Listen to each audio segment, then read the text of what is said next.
What's going on, guys? Thank you so much for coming back to Cobra TV. And today our podcast series continues with me and Cripping Madness.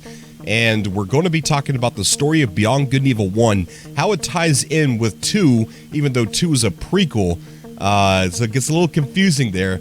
But we want to talk about Beyond Good and Evil 1, and because after all, that's what led us to this amazing, very large open world game that is Beyond Good and Evil 2. And then we want to go ahead and talk a little bit about the story about Beyond Good and Evil 2. And just connect the dots. There's hybrids that are living peacefully in part 1, and in part 2, the prequel, you see them in a different system, and they're slaves, and the ones that have escaped have become pirates, and you play as one of those characters, or you can play as a human pirate.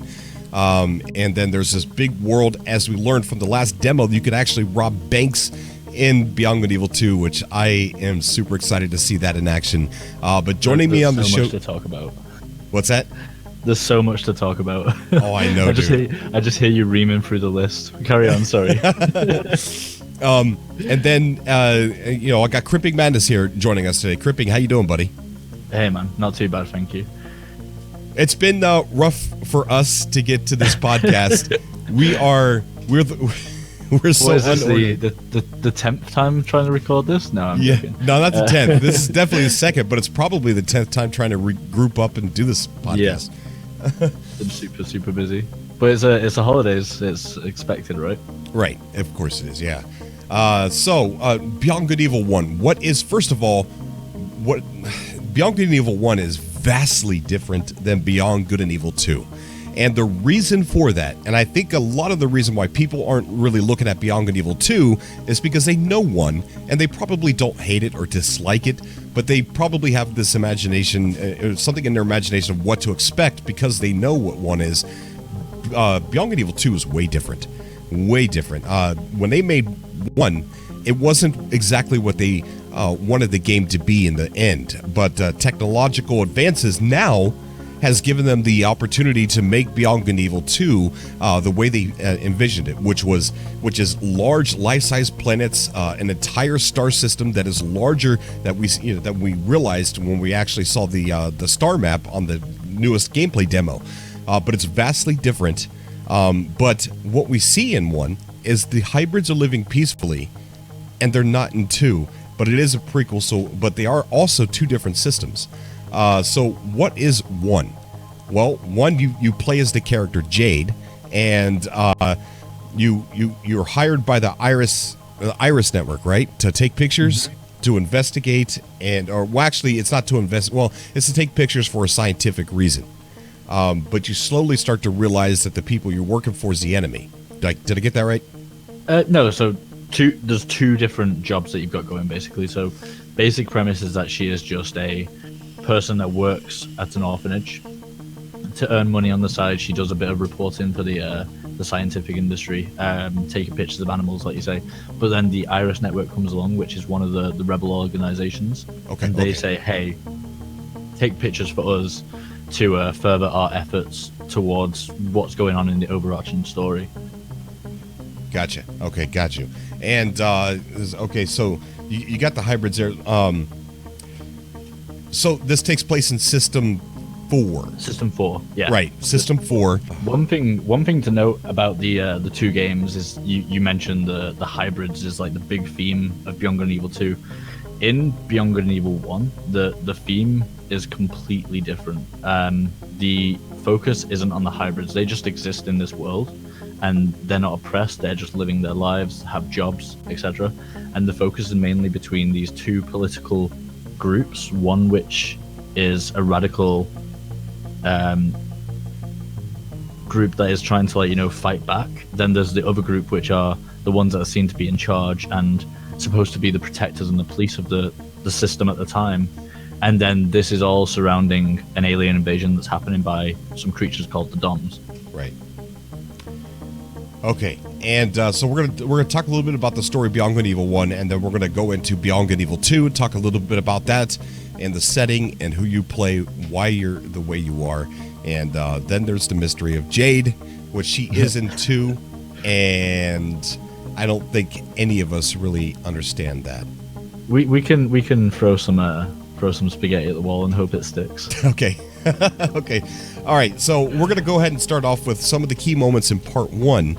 Yes, spoiler warning. If you are planning to play this game at any point in the near future, you may want to, turn this off now.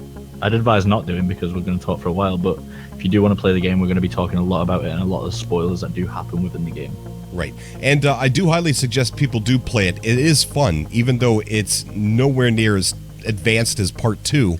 But it is a fun game. You do not need to know what happens in 1 to be able to enjoy 2, because they've gone back and they're doing a prequel that explains a lot of unanswered questions in 1. So you get more knowledge by playing 2. So you're going to figure out why the hybrids were created, why you're playing a hybrid, why you're a slave, why you're a pirate, or whatever.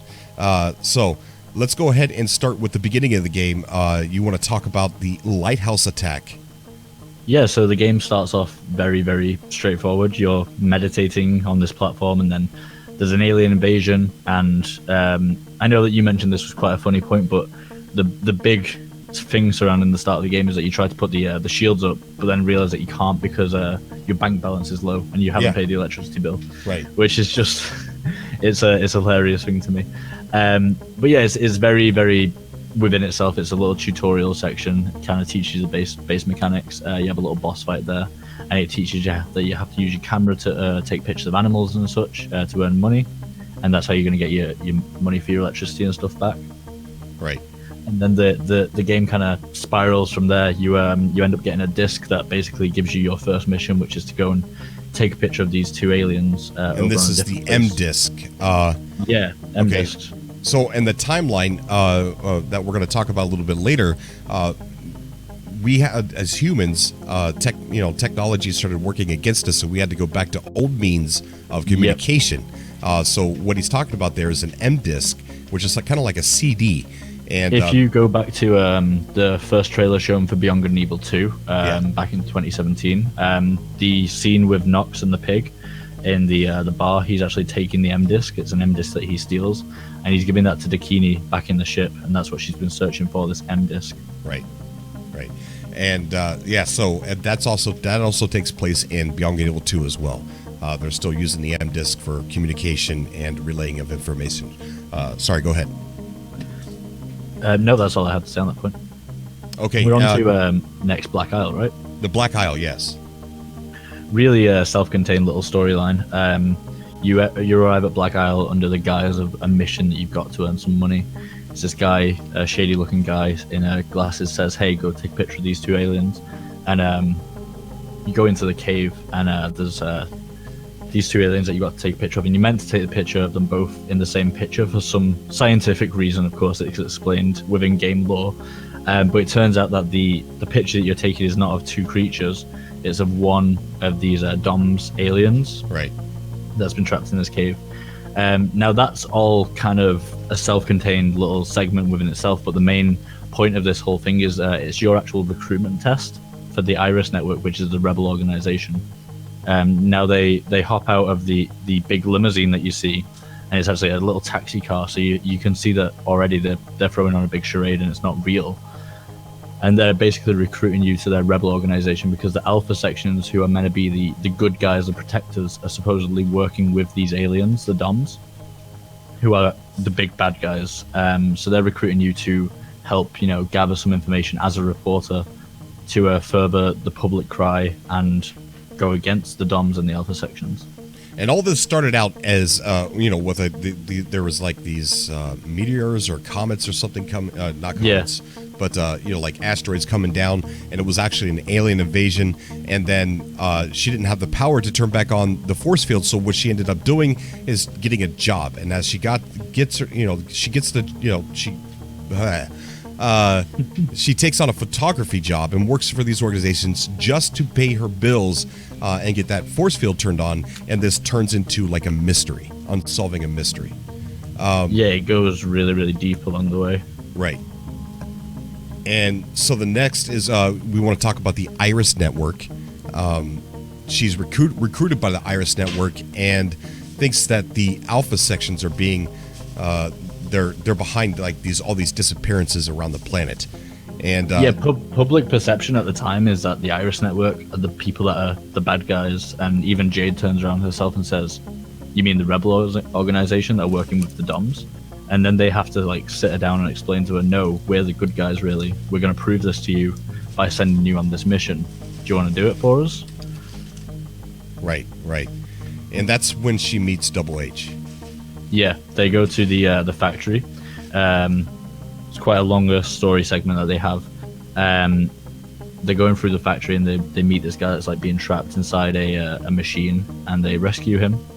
And that's Double H, and he's one of the Iris Network's old kind of agents that's been undercover trying to do reports for them. And you've basically taken over his job at this point. Okay. And so that ends up being like as you have here on the notes, like the purpose of the entire game. That's the story. That's what you're doing. The whole premise is that the media that's covering it is portraying the Alpha Section as the good guys and the Iris Network as the bad guys. And the Iris Network, their goal is to show the public what is actually going on behind the scenes and persuade the public to rise against the Alpha Sections.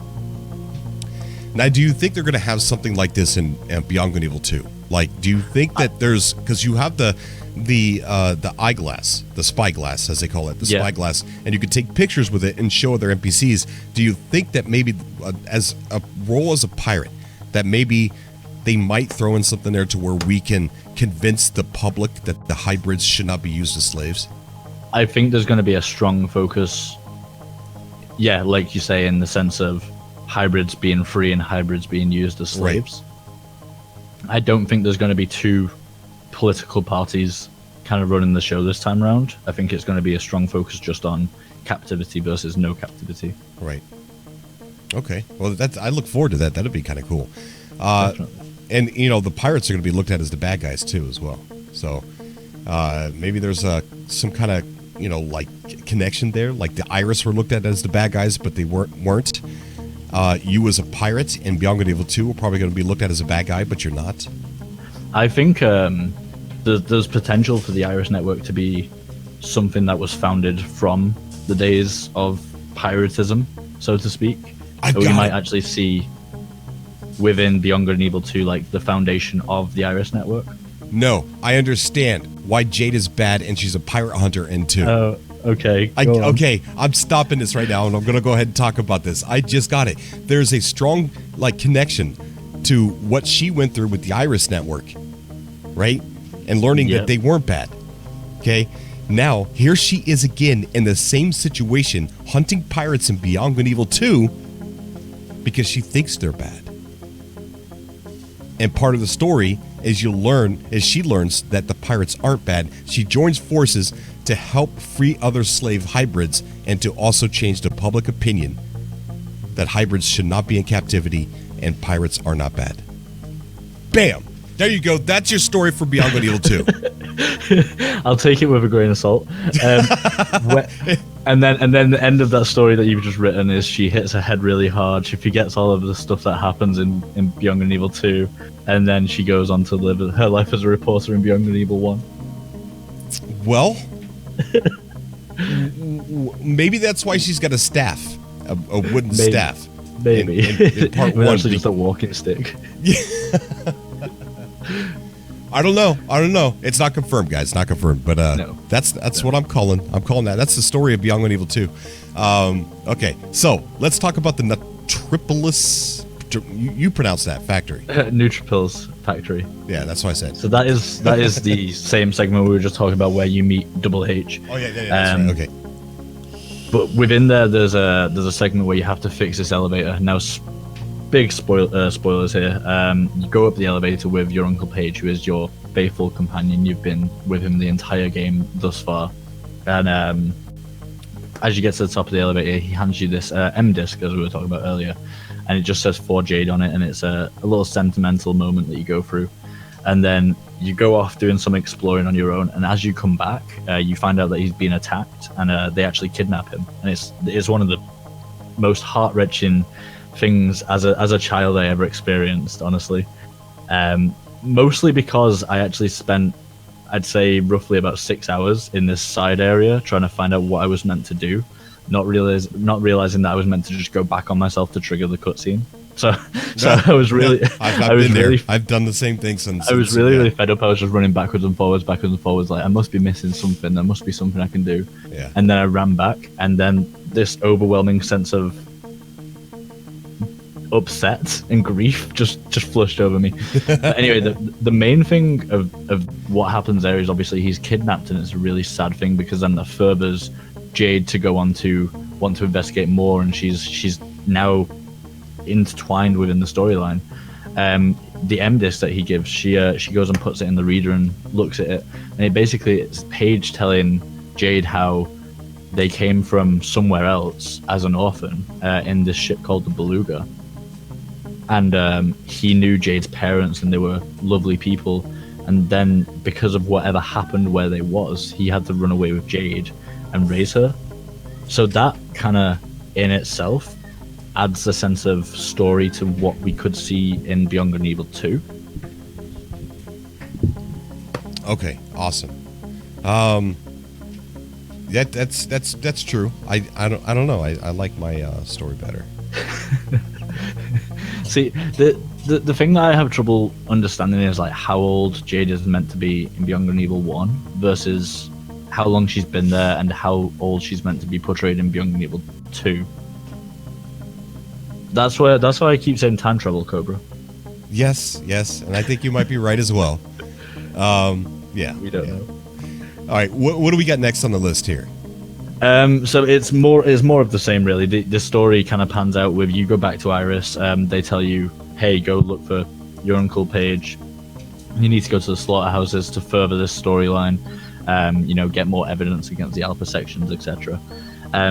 During this, once you come back from the slaughterhouses, you find out that he's been taken to the moon, and then a radio plays within the Iris network, and it's their chief of the Iris network radioing into them to say, hey, I'm alive, find Jade and tell her that I'm alive. And then they figure out that it's actually Paige, who is the Irish network's chief. Okay. Which is a huge revelation within the story itself, but then that kind of furthers what I'm thinking in regards to the foundation of the Iris network being part of Beyond Good and Evil 2. Really? Because we see Paige as a chef on a pirate ship, so... Well, that's true, yeah. Who knows what goes from there? Right. And then we're talking about the Beluga, the ship. Yeah, so we kind of touched upon it a little bit beforehand. It's the ship that Paige supposedly brought Jade into System 4 in when he rescued her from whatever was happening beforehand. And you end up going and finding the Beluga in a secret location within the lighthouse base that you have in Hillis. Okay. And it's a very sentimental moment, but that is the ship that you then take to go back to the moon to go and save Paige in the end. So it's kind of full circle. Right, and there's the moon base scene. Yeah, the moon base is where you're going to. You basically because it goes back to the whole public opinion thing. You have your reports together of the factory and the slaughterhouses and what's going on. And you need to publish a report, and the only way to do this is obviously to go to the moon and use the transmit that the Alpha sections have on the moon to transmit the report to the population of the world back on Hillis. Okay. And then the next on the list you have Paige's death. Yeah, spoiler warning, guys. So you go through the moon base and you're on this hunt for Paige, and I remember as a child it was like, I'm getting close to saving him. I'm getting close, and you're sending these pictures, and you were doing all this stuff and taking pictures of stuff that was happening, and you're going through this like Dom's Alpha sections kind of base, and it was all really, really kind of daunting. And then you see Paige, and he's like attainable, but then he's trapped in this little like puzzle thing that you got to do, and then you save him, but then you realize that you've not actually saved him. He's dead. Yeah. as a child, it was so hard hitting. I'll be honest. But then a little thing happens where you kind of put your hand on him and close his eyes because he's dead, and you walk away from the scene, and then you get an email come up on your phone saying, hey, he's alive. So then you run back and he's alive, and he explains that something within Jade reignited the spark within him and brought him back to life, basically. Right. So that's another question of, I don't know if that's a question for Beyond Good and Evil 1 or Beyond Good and Evil 2, but what is inside Jade is another question yet to be answered. Right, yeah, definitely. And then, okay, so, oops, I lost my place. And then the revolution. Yeah, so you're all back together. The team is unified again. You go and submit the final report, and it's just showing the implication of this report going out to the public, and I think the overall theme is kind of the effect the media has on what's going on. And I don't want to misquote this, but there was actually a quote somewhere from Michel Ancel himself that one of the things that he was kind of took inspiration from was the media surrounding 9/11 at the time kind of influenced the way that he portrayed the media within the game. Which is, it's quite a deep topic to go into, obviously, but it was one of his slight kind of links into it. So you go and send this report back to the public, and then the revolution happens where all of the public come up to the moon base, and they're on your side. They're with the Iris Network, and they're there to fight the DOMs for you. Okay. And then the last the last fight, the final fight, was with the High Priest. Yeah, I don't want to talk too much about the actual mechanics of the fight, because I want to discuss that in the next episode we do, because it's a very, very interesting fight. But I want to talk a bit about what happens after the fight, if you don't mind. Yeah, sure. You talking about the cliffhanger? No, the actual fight itself. So you kill the High Priest, and then Jade goes floaty up into the air in a ball of light and reignites all of the dead people. Right, yeah. What's that about? I don't know. She is like Rey from Force Awakens. Yeah, basically. she is one of those things that is kind of touched upon throughout the game, that there's this other being within inside her or something like that, right, called Shawnee. And then at the end of the game, all of a sudden she's just got this innate ability to reanimate people from the dead. And Paige goes on to explain how this has always been within inside of this overwhelming goodness, which then is, I think, is the biggest shock, because that is the end of Beyond Good and Evil 1, is Jade brings everyone back to life because she is like the incarnation of good. And then we see in number 2 is Jade with her bloody katana and a very evil looking Jade. Okay, so but the final scene, the cliffhanger, post game with Paige. Yes. Yeah. So this is, see, my biggest want, because as much as I will wait for a third game, I don't really want to wait for a third game. I just kind of want everything to be answered in 2. This is kind of why I'm benching on the whole time travel thing that we just discussed. I want them to be able to do all of the prequel stuff and then shoot forward into a time post Beyond Good and Evil 1 where they explain this cutscene and cliffhanger that we get faced with. Do you think it was a reaction from Paige bringing him back to life? You mean from Jade? I'm sorry, Jade bringing Paige back to life. Yeah, sorry, I'm getting names mixed up. I think it was more a case of him being subject to the DOMs and the alpha sections for so long, because Double H, he was trapped for a couple of weeks, whereas in game time I think Paige was only trapped for like less than a week. I think it was something that was just inside him, and then they've kind of like overlooked the fact that they need to cure him, and then the symptoms have come on following that fact. But the question I have is, if he's the chief of the Iris and he knows about the DOMs and he knows all of this stuff, why does it seem like he's trying to keep it a secret when he realizes that something's going on? Like, obviously we don't know what happens post cutscene. He could run off to Jade and say, hey, look at this thing on my hand, I could probably do with getting this sorted out. But it seems more like it's a dark secret that he's going to try and keep. Yeah. And that kind of brings to mind the idea that something's in his head, not only showing on the outside. That's true. Very true. I don't know. But okay. Do you want to go ahead and start getting into the lore of 2. So a lot of people are probably going to be a little bit confused that the hybrids are slaves in part 2, and in part 1 they're not. Part 2 is a prequel for 1, and it's also in a completely different system. So there were 4 ships that went out. 5. Sorry, 5. Yeah, you're fine. And the biggest thing to know about Beyond Good and Evil 1 and Beyond Good and Evil 2 is what you were just about to jump onto, is that the ships that went on expeditions to different systems never had contact with each other. They are completely different expeditions. So besides from what we know, Jade and Paige, the people of the inhabitants of System 4 never have experienced or known anything other than what they know within the game. It's just so weird how they're going to tie all this together. It really is. Because the more you think about it, the more questions you get. Like the trailer, where Paige, she's Jade, they're both in System 3. So, if Part 1 says that they were brought to System 4... And he also says that he brought her there as a child, which is the more confusing part for me.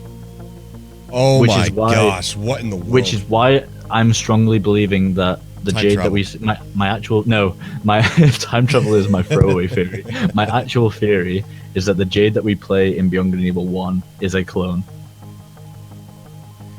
Because just the way that the time can't really match up.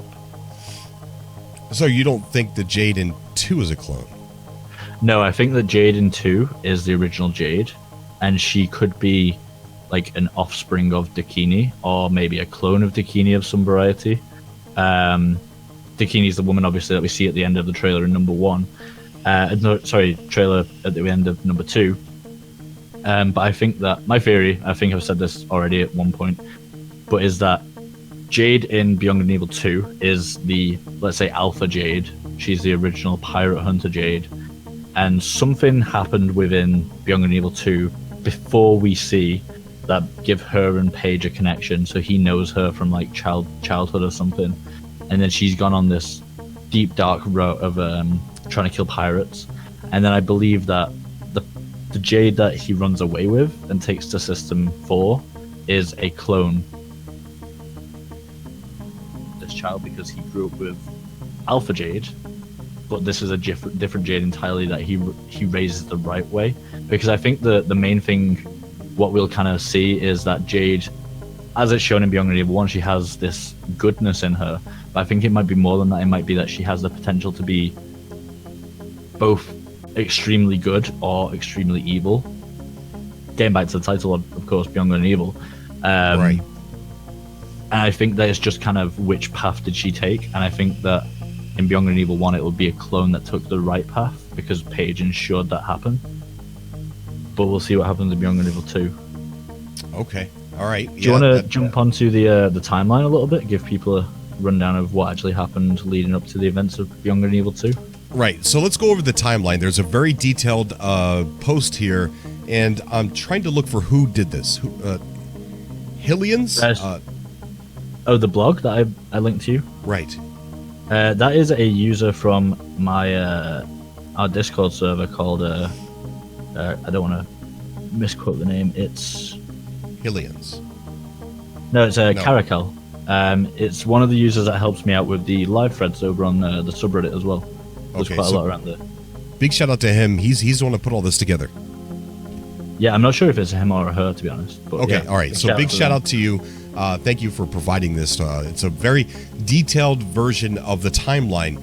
And so let's go ahead and go over this real quick. And, well, we're going to try and make it quick. It's rather long. Do you want to just do the actual, like, dates? We can run through those real quick. Yeah, let's go ahead and do the dates. Do you have a detailed... if you scroll up a little bit. Okay. On Discord? Yeah. Okay, there we go. So, okay. So 2040, and I'll put the link to this blog in the chat so you guys can read over it if we don't do it. In 2040, the golden age of science, revolution of propulsion. So they created like this propulsion thing that they could do space travel with, and that carried them out into space. In 2063, Earth. There was a crisis on Earth where technology was going against humanity, and this is where they started going back to the old means of communication. If I'm going over these too fast, by all means, step in front. No, you're fine. Okay. And so they had to go back to doing old means of communication, which brings us to the M disc and probably other ham things. Radio. Yeah, ham radio and stuff like that. In 2086, the birth of the first talking hybrid, before there were some, but they weren't talking. They were non-talking hybrids. Were they using them for labor at that point? I don't think it's explained, but I think the theme of hybrids being enslaved versus not enslaved is kind of shown in this sense in this year, because the first talking hybrid was used for commercial purposes. It was a children's toy, basically. Right. And that's kind of just showing the abuse that these animals, or hybrids, so to speak, were actually under. They were for commercial use mainly, and that's it. They didn't really have a sense of freedom. Right. Okay, so then in 2108, humanity leaves Earth, expeditions to systems 1, 2, 3, and 4. And 5. I forgot to write that in. Okay, 1, 2, 3, 4, and 5. Beyond Good and Evil 2 takes place in System 3. Beyond Good and Evil 1 takes place in System 4. That's right. Yeah. Okay. So 4, you see the hybrids free. There's no slavery, but there is a ominous threat. And in Beyond Good and Evil 2, you see them as being enslaved and used, hunted down, used for very poor means, as collecting the asteroid bits on the other side of the planet and dying from that, being used as bounty hunters, or just anything you could possibly think that they're used in. Labor, brothels, everything. And then you got yourself, where you play as a hybrid or human, but you could play as a hybrid who is free and is a pirate. So that is 2108. 2225, Foundation of Ganesha City. Which, man, the demo, oh my god, dude, that demo. The size of that city. Whenever I want to talk about the game or like the upcoming game, I show them the original tech demo, and just this sense of scale, it'll never not overwhelm me. I think we talked about this in the first episode we did, but it gets me every time. I can't help it. Do you think that first demo's better than the one we just got? No, I think because we see a lot of the same, but I think just if you want to show the sense of scale to a more grounded level, because it's all they're really showing, the first demo really shows that off to its fullest, because you've got them flying around outside the giant statue in Ganesha City, and then they've got Nox landing on top of the statue, and then it zooms all the way out into the solar system itself. But one thing that I did take from the demo they did the other day was they're running around on the floor, and they show the artwork that they've put from the hit record assets and stuff. And then later down the line in the demo, they're in space, and then one of the designers turns around and says, "Just remember, guys, 10 minutes ago we were down there playing around, and there's been no load times, seamless transition, nothing's happened." It's unfathomable. It is. It sure is, dude. Yes. So the Foundation of Ganesha City, that's why it has an India feel to it. And they settled actually on a continent that kind of reminded them of India. And but a lot of people get confused when they see most of the gameplay or most of anything talked or shown about Beyond Good and Evil 2 is they see India influence. There's going to be multiple cultures in Beyond Good and Evil 2. We had quite a long-winded discussion about this in the Discord the other day. People are under the impression that the expedition that came over to System 3 is solely Chinese and Indian origin. Right. But it's definitely not going to be, because we've got Callum on the ship who's Scottish, we've got Paige, whatever he is. There's a second city that they flew by, but they didn't go in, and they were alluding to the fact that might be Scottish culture. Yeah, the main thing that they wanted you to take is that the foundation of Ganesha was because the biggest populace of System 3, is the people with the Hindu influence and the Chinese influence, the Asian influence, they were the first to actually build up and make a grand city. Right. The next on the list, we have 2314, Mysterious Giant Ship Massacre. First big issue. It was a period of peace. Like I said before when we recorded this, they're not saying much about this. We don't know much about this.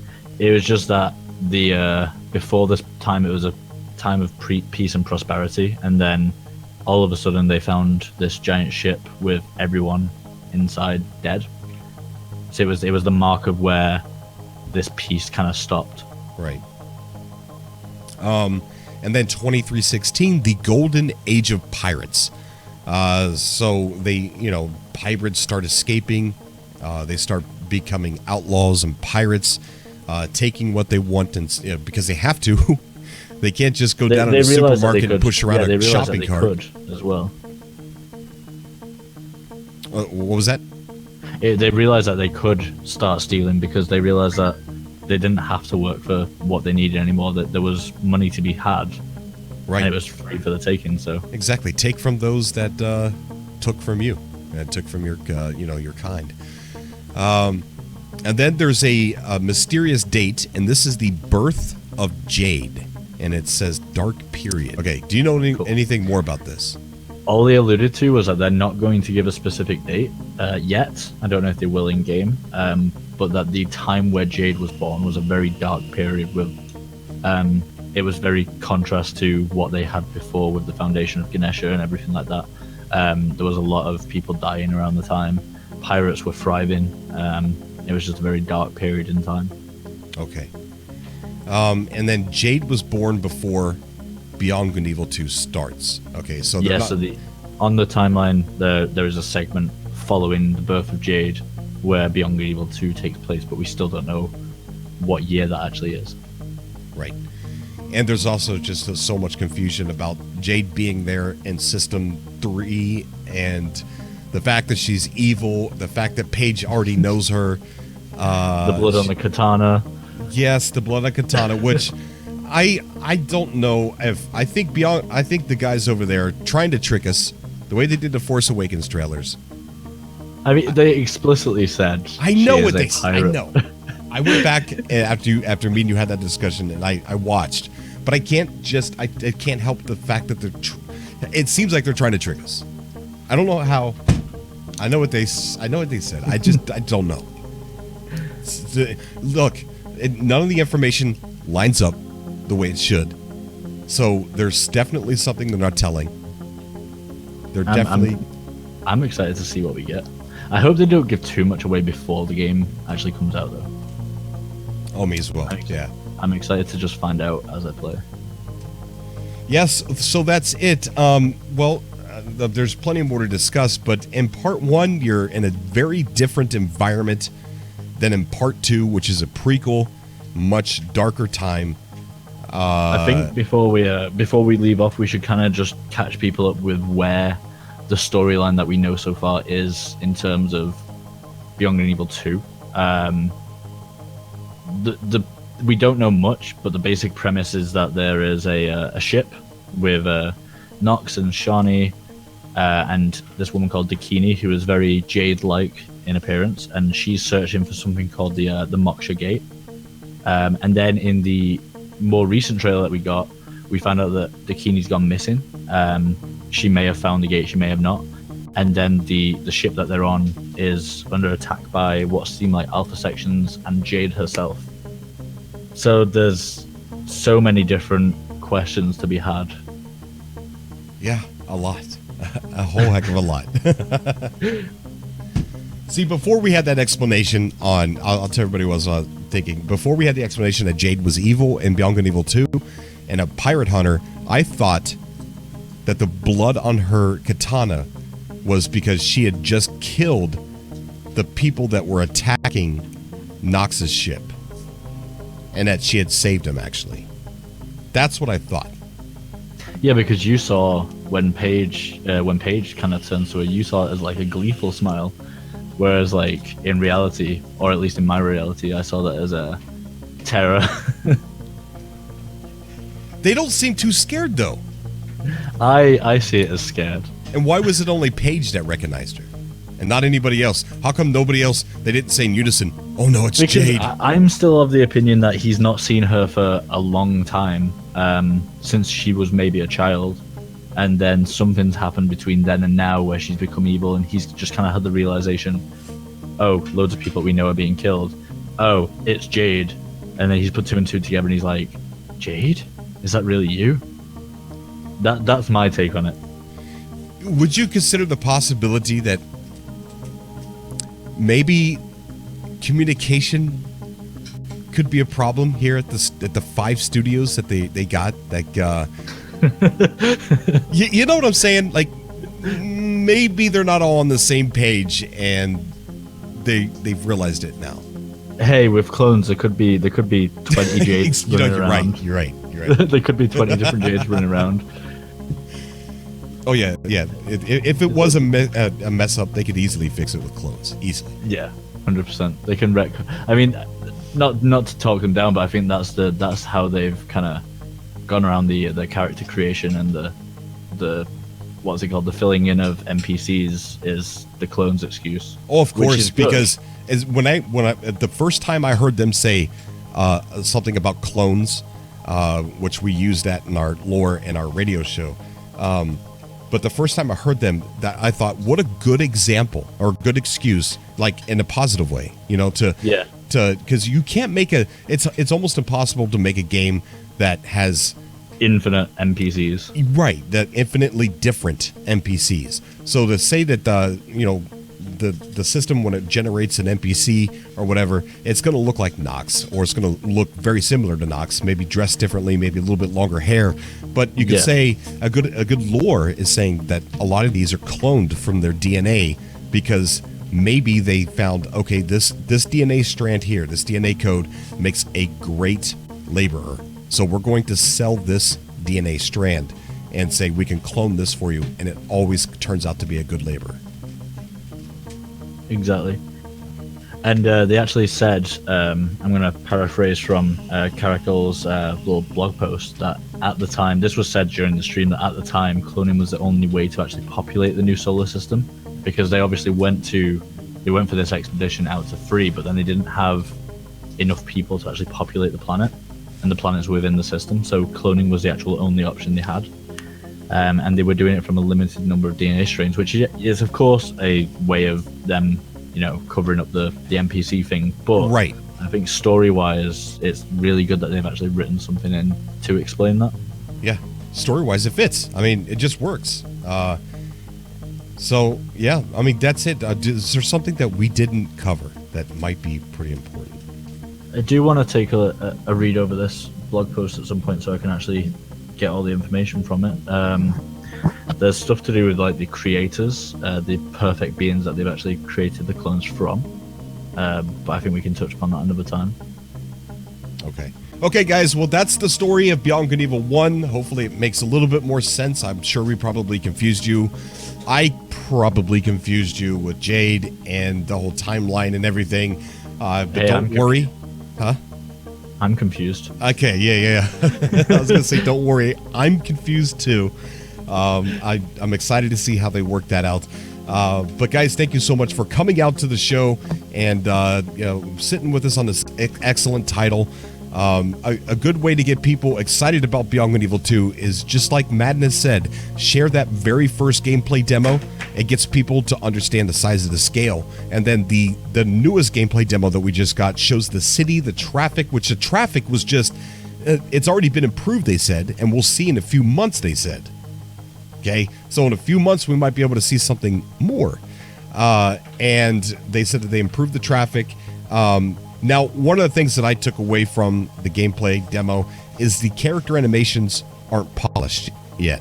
So no, there's still a lot of work to do on the character animations. I wonder, the very first gameplay demo, the character animations for Nox was so on point, so great. They were. I wonder why. Maybe they just have to make new ones for different character models. Like the humans aren't going to move like Nox.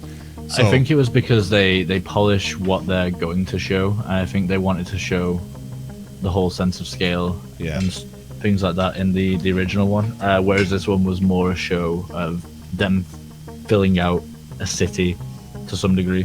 Right. And as I keep trying to tell people, is like, it's pre-alpha. You can't expect more. I mean, realistically speaking, we're looking at a 2020 release, if as early as that. So I couldn't agree more. I want them to take the time with it. As I think I've said this countless times. Yes. The worst thing that they could do, and I hope they never do it, is announce a release date. Release date. Just stay quiet. Let people keep asking. Just let them keep asking, and they're doing great. Like I would say, probably the most transparent developers I've ever seen. Oh, 100%. Involving the community and the direction of the game, being transparent with the Space Monkey report. The only thing that I see them Evil Fest next year too. Oh, I know. Are you going? Yes. Okay. Can you be our liaison there? Like film? What, you're not going to fly out and come meet me? I can't, man. Okay. I mean, I'm going to be surrounded by French people that I don't understand, so I'll report back. Let's just hope things calm down there too, as well. Yeah, absolutely. That's maybe that's why it was postponed. Possibly. Okay, so, we're gonna go ahead and end the show here. I do want to. I'm itching to say it. How do you feel about those? The coolest part of that gameplay demo, not yesterday, but the other day, was seeing the storefronts and the shacks being built onto the sides of the walls. Oh, I thought that was super cool. That is cool, man. If someone told me that I had to come up with that on my own, I wouldn't be able to do it. No, you said the coolest part, but for me, the coolest part was I was typing to people at the time, like, I want them to bring the camera back. I want to see more about the camera. And then the spyglass popped out. That was the coolest part for me, because I know a lot of people are kind of like naysaying that and saying, oh, it's an old game mechanic. But for me, it's like the biggest homage to the original game that you could have, is having that camera still there in some form. Yeah, I agree. Yeah. And they said something about you being able to take pictures and sharing it with NPCs, and the NPCs will know what they're looking at. Yeah, and it's also how you find out what attributes the NPCs have that you are going to recruit as your pirate crew. It'll say if they're a mechanic or weapons, arms person, or it'll even say like what their augments are, even on the NPCs. All right, guys, we're going to go ahead and end it. No more false finishes. Love you guys. Me and Manus will see you in the next one. We're going to be talking about what? We're going to talk about a lot of the game mechanics from the first game and some of the game mechanics we've seen from the second, and then we can kind of spitball and brainstorm what mechanics from the first game we could see make a return. Because I think that's one thing that people are worried about, is what are we losing from the first game? Right. What is getting carried over? Okay. All right, guys. That'll be in the next episode, episode 3. As always, I love you guys, and I'll see you all in the next video.